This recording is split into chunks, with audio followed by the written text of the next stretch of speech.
Mike Brown taking over for Tibbs as the 32nd head coach of the New York Knicks, the two-time coach of the year, most recently winning the coach of the year title in with the Sacramento Kings in his first season with the Sacramento Kings.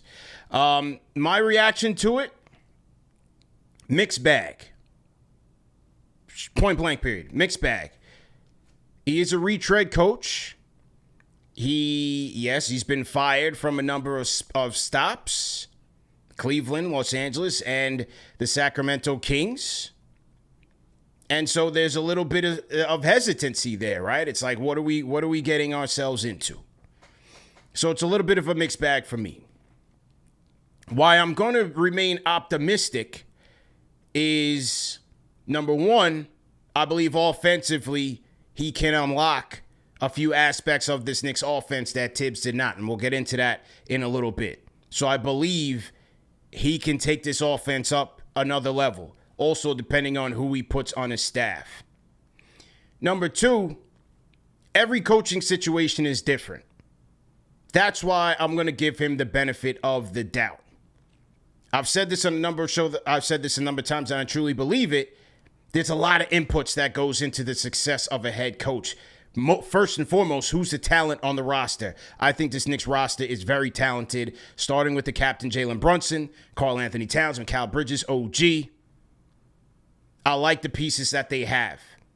And as they just finished 2 games short of the Eastern Conference Finals, no guarantees for next season, but I believe they have the talent to get to the chip, especially when the East is wide open. So every situation is different. What is the system that Mike Brown is going to deploy here? Is he going to bring over the system that he had at Sacramento that unlocked a lot of Domantas Sabonis, who was playing the 5? Karl Anthony Towns, a better offensive player, a better shooter, a great passer in his own right. How does that open things up offensively in a 5-out system? So the system, how they respond to it, the players, the bench, how does he deploy the bench? What are the rotations going to be looking like? I think there's a lot that's going to go into the success or the failure of Mike Brown before I can just say, yo, this was a bad hire. We can go on and on and on down history with coaching decisions that looked great on paper and flopped, looked decent on paper, and they won a championship. I point to Rick Carlisle. He's shown the door in Detroit. Larry Brown comes in. They win the championship. Rick Carlisle moves down to Dallas. They win the championship. He moves to Indiana. They get to a championship. Larry Brown comes to the Knicks. Complete disaster. I think we have to give this, keep an open mind here, give it the benefit of the doubt, and just wait and see how this thing plays out. Now, why did they go with Mike Brown over, other candidates that were talked about? This was an exhaustive search. As we know, it took some time. Knicks went through a lot of criticism. They don't have a plan. What is the plan? This, that, and the third. Couple of things. I think it is safe to assume that Jason Kidd was up there near the top of the list. We know the relationship with Brunson, Jason Kidd being a point guard. Their relationship at Dallas. Clearly, Dallas did not want to let Jason Kidd go, so that ship had sailed. In the meantime, the Knicks did canvass the league, see what coaches would be available. I didn't think there was anything wrong with the process. They tried to talk to Udoka. The Rockets, as you'd expect, did not release him. Billy Donovan, not sure why they want to go that route. Hey, maybe bring Billy, the hometown kid here. Didn't go that way. Both of those guys got their extensions. They went to the college level, right? They went to Dawn Staley. First broken here by KnicksFanTV. Just a conversation. But I think overall, the conversations were had to understand, what are these coaches seeing? What's trending in your world? How are you approaching things? It's never a bad thing to turn over every stone, even if you have your guys that you have your sights on, whether it's Jason Kidd. But I believe that they went with a Mike Brown. Number one, the experience factor. This is a pressure cooker situation. The team went 2 games short of the Eastern Conference Finals. And for next year, for this Knicks head coach, it is finals or bust. We know that. This team is going to be under the microscope from summer league on down. Training camp, preseason. Who's doing what? Who's fitting in? Who's gelling? It's going to be, the reactions are going to be through the roof with this team next year amidst a heavy, heavy pressure cooker environment. So they needed a coach that can handle that.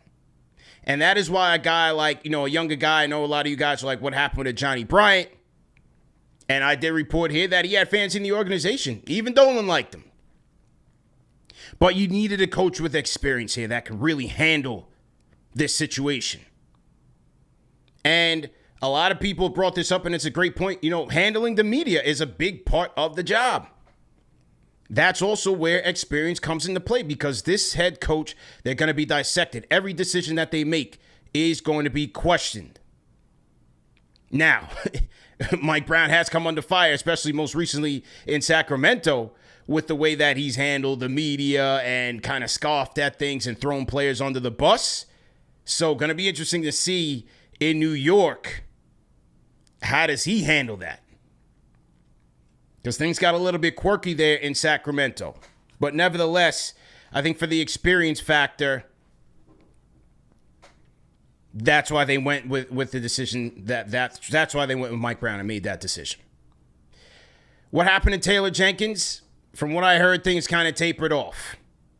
Brown made his impressions, and he got the job. He gained the edge over Taylor Jenkins.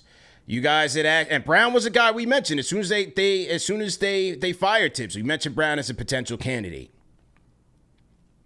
Mike Malone. Some of you guys, what happened to Mike Malone? Look, I told you guys even when Tibbs was under contract, it was when Tibbs was still coaching, the Knicks are not going to be looking in the direction of Mike Malone. I believe there's some bad blood there. They also viewed him as a Tibbs clone.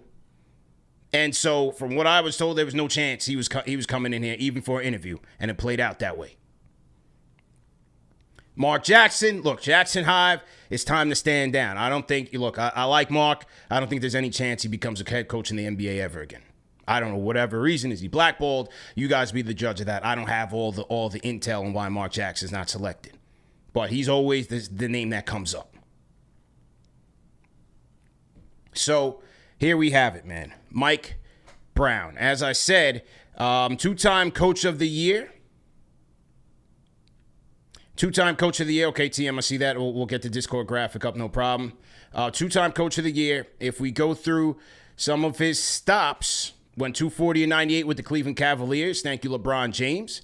He's got a 454 and 304 regular season record, which is about 600. And a 50 and 40 playoff record. 56% mostly. He went 41 and 29 with the Lakers.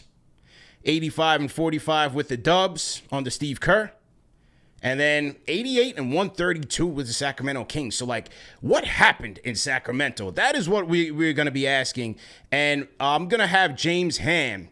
He's a beat writer for the Sacramento Kings. He's coming on. We've been exchanging messages. We want to do our deep dives now on Mike Brown and what's going on with him, his system, his philosophy, the good, bad, and ugly, pros and cons. So he's going to be joining us tomorrow night. So make sure you join us tomorrow night when we get the perspective from the Sacramento side. But what happened there? His first year, they've got the number one offense in the NBA, a 118.6 offensive rating in the 22-23 year. That's when he won the Coach of the Year. And then from there, things just kind of spiraled. Second year, not so great. And then the third year, they go 13 and 23, and he's shown the door after a 5-game skid. Now, is that a Sacramento thing? Because as we know, with Monty McNair in Sacramento, I'm not sure if there's any other owner who comes under fire more than, James Dolan always comes under fire, but Monty McNair does as well for his decision-making. So was that a knee-jerk reaction from Monty McNair? Again, I'm going to ask James Ham. And for some of you Sacramento Kings fans that might be tapping in here, I'd love to hear from you on that. What really happened there in Sacktown? We need answers on that. Okay. But, another thing about Mike Brown that the reason I think that he's gotten the job is you still need that guy with experience. The guy, yes, he can be known as a player's coach. Now, don't ask Keon Ellis this. He is well liked around the league, but a guy that's going to push.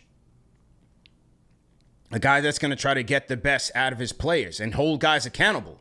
You still need that. So in that way, you didn't really depart too far from Tibbs. But I did stress this on the show, and we did put this out on social media in terms of what the Knicks are going to be looking for here with the next head coach. Maximizing the roster talent.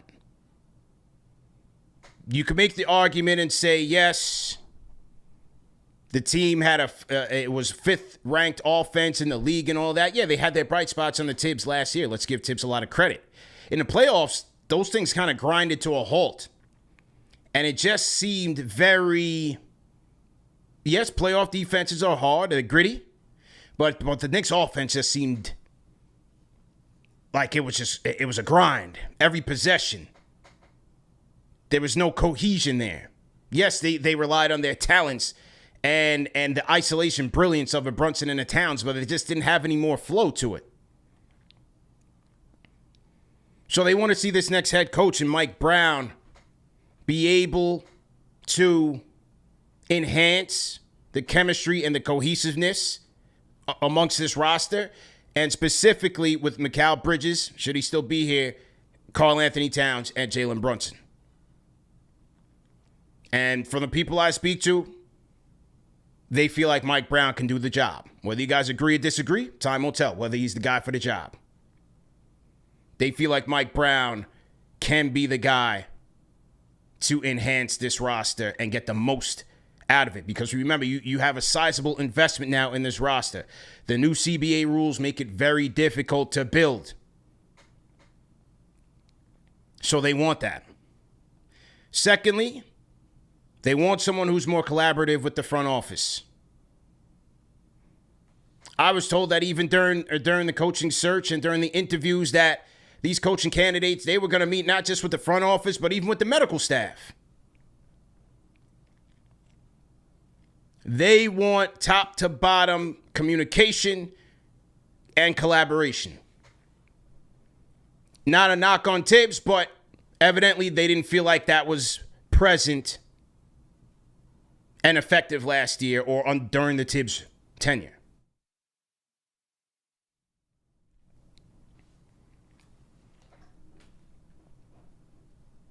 So we'll see. But certainly they want that. And Leon Rose, even when Leon Rose, in the few times that he was on record, whether it was the canned interviews, the prepared responses, whatever it is, he did mention that when he first got here, what he was looking for in a head coach. But clearly they didn't see that enough from Tibbs. Last point of emphasis, last point in terms of what they're looking for. They are driving home player development heavy with this new head coach. They want player development. They understand what they're facing in terms of the new CBA, the limitations that come with it in terms of how you build your roster. So they want a revolving door of good prospects, veterans, so on and so forth. And they want to enhance their depth. They want to enhance the depth. So they're looking for a coach here that is going to be able to do that. Now, as it relates to the bench, as it relates to the staff, from what I was told, look, they want to be able to bring in some of the best in the biz, surround Mike Brown with some good coaches, some good staff. Again, player development being the focus. And what's being reported right now is that they want James Borrego as probably the associate head coach. This is coming from Mark Stein. James Borrego. Now, he's saying New Orleans' preference is for Borrego to stay with Willie Green as a top assistant. So, translation, they want compensation probably.